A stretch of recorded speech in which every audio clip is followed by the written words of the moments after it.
Then account which फिर जिस account की क्रेडिट इफ़ेक्ट देनी होगी वो सब्सिक्वेंटली लिखेंगे, ठीक है। A credit affected account is recorded in second line and it is written after keeping some space where the word to से स्टार्ट करेंगे। डेबिट में है जो एंड में DR लिखेंगे और जो अकाउंट क्रेडिट करना है वो यहाँ से थोड़ी स्पेस देंगे, ठीक है, और 2 से स्टार्ट करेंगे ताकि पता चले कि डेबिट है, मतलब यहाँ पे डेबिट लिखा है पर क्रेडिट में हम CR नहीं लिखते हैं, ठीक है। CR नहीं लिखना, इसलिए हम यहाँ पे 2 लिख देते हैं तो पता चले कि ये वाला अकाउंट जो है वो क्रेडिट करना है। Then the name of account would appear at the end, the word credit is not written, credit जो है वो नहीं लिखा जाता, ठीक है। For example to sales account, to sales account लिखेंगे तो सेल्स अकाउंट को क्रेडिट करना है इसलिए आगे लिख देंगे हम 2 और it will be written. Then brief information is written as narration which is disclose as being, फिर यहाँ पे जो हम नरेशन लिखेंगे वो बीइंग से स्टार्ट करेंगे, पता चले कि ये जो है ब्रैकेट में लिखा है वो नरेशन है, यानी कि ये ट्रांजेक्शन के बारे में इंफॉर्मेशन दी गई है, ठीक है। As a indication of completion of transaction line is drawn below transaction, जब एक ट्रांजेक्शन ख़त्म हो जाता है तो हम एक लाइन खींच लेंगे ताकि पता चले कि ये वाला जो एंट्री है वो यहाँ पे ख़त्म हो जाती है, ठीक है। तो इस तरह से हमें एक जनरल एंट्री को प्रेजेंट करना है। अभी लेजर फोलियो का मतलब क्या है? In the third column of journal ledger folio number is to be disclosed. In short form it is called as LF number. After passing of journal entry during posting of this transaction is ledger, the page number is to be written where respective posting of account is made. ठीक है, मैंने यहाँ पे बोला था voucher number, मतलब voucher number नहीं लिखेंगे तो चलेगा। ये ट्रांजैक्शन को हम पोस्टिंग करेंगे लेजर में, तो कौन से पेज पे ये एंट्री पोस्ट की है उसका नंबर यहाँ लिखेंगे। तो लेजर फोलियो नंबर मतलब लेजर बुक में हमने किस पेज पे ये ट्रांजैक्शन को रिकॉर्ड किया है ये आगे आएगा, आगे आपको समझ में आएगा। पर ये पर्टिकुलर जो एंट्री है वो किस पेज पे लिखी है, वो किस पेज पे पोस्ट की है, तो वो हमें यहाँ पे लिखना है, ठीक है, ताकि हम आसानी से ढूंढ पाए कि ये एंट्री की इफ़ेक्ट हमने लेजर बुक में इस पेज पे दी है। After passing of general entry during posting of this transaction is ledger, the page number is to be written where respective posting of account is made. Due to this arrangement, whenever any information is required, it can be easily availed from the concerned books, ठीक है।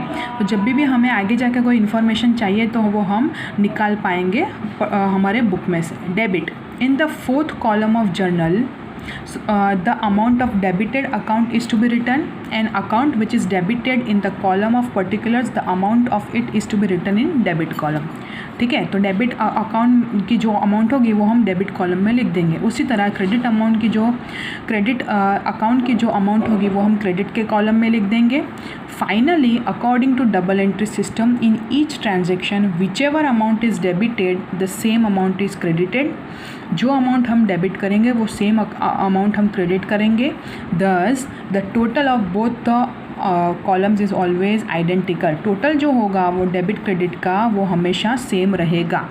What ever transactions are recorded in a journal on respective page after having total at the end of the page, the word balance carry forward is written. मतलब suppose कि मैंने एक page पे 4 entry लगाई है, 500, 1000, suppose 700, फिर 1500, इस तरह से मैंने 4 एंट्रीज़ लगाई है एक पेज पे। सपोज़ पेज नंबर 1 है मेरा।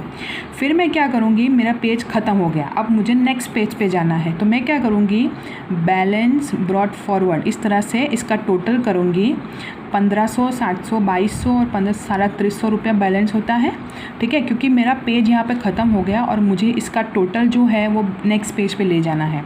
तो नेक्स्ट पेज में जब मैं पेज नंबर 2 पे आऊँगी तो यहाँ पे लिखेंगी कैरीड फॉरवर्ड बैलेंस, जो कि मैंने आगे के पेज से लिया 350 रुपये, फिर बाकी सारी एंट्रीज लिखूँगी। इस तरह से मेरा हर एक पेज का टोटल होता जाएगा, ठीक है। और बाद में eight the end of the year आपको पता चलेगा कि आपने कितने अमाउंट का ट्रांजेक्शन्स इस साल किया है। ये जो होगा वो डेबिट क्रेडिट का सेम होगा, 350 डेबिट होंगे और 350 क्रेडिट होंगे, ठीक है, वो सेम होना चाहिए हमेशा। और उसी तरह हमें ब्रॉड फॉरवर्ड मतलब जो